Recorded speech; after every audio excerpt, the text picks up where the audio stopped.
Tungan social media gi maru iba I pau khara myam da share tawjage Kuki na Koutruk da drone bombing tawkhibagi asingba khudam sangdam Koutruk ki khunja singna video footage sing Thadorakle video footage adugi mate khara myam da share tawjage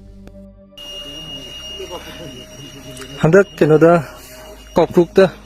khoigi drone bombing tawrakpada khoigi tawrakte haibagi kenoda hoji mayam te naraga leiriba poto hoji bomb do thadarde haibado khoi sireida khoi proof oina pijarke hoji hek Koutruk ki hek maningi aroi basaru sigi betel gi silere ching mai silere hairiba khoi sigi labuk maya sireidana khoi to sai tawdana bomb na tarambagi ngasi khoi thengnari ba poche khoi je lowji munjilakpana mar moraga khoi ising phatokpa keno singna mapu singna changbu matamda khoi labuk maya sireida saina tara leirame yo saina bomb jina tarambagi khoi leibak se fukatla leiriba saru ase saina paga leire si maya sireida khoi gi yemo sireida bomb ni sireida tara leiriba se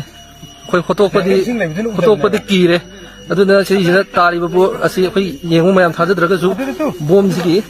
maning aduni si tariba se aduna yarga di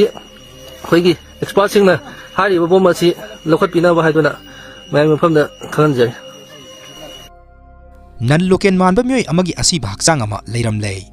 Nambon Police Station ki manung sanba udlauda leiba YLSU Club ki stiar kapam manakta nan loken manba myoi amagi asi bhaksang ama leiram le hairi asi bhaksang adu ngarang ayuk pung 8 makhairom tarakpa matam adwaida thengnarakibani Police tagi phangba pawgi matung inna asi bhaksang adu yengbada nan loken manbagi wani adum oinamak sapsabadi khangba ngamdri asi bhaksang adu gi phibam matung inna myoi adu wakhal mimanadraba koina satpa myoi sum manbata natana masada asoka pangi dakpham amata leiramde hairi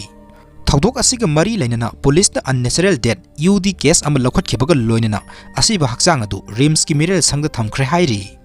National Highway singda illegal oibu mongda tax khongbatbagi sang hengalakpa amadi donation gi mingda nam haduna senkhai thumkhai tawbagi sang hengalakliba asi yengsinanaba anti extortion cell gi makhada security gi section thorang paikhalagani haina IGP AK Jayantana phongdokre hairi pokpa tangai rib angang sing Aadhaar link tawragani haina Health Minister Ranjana phongdokre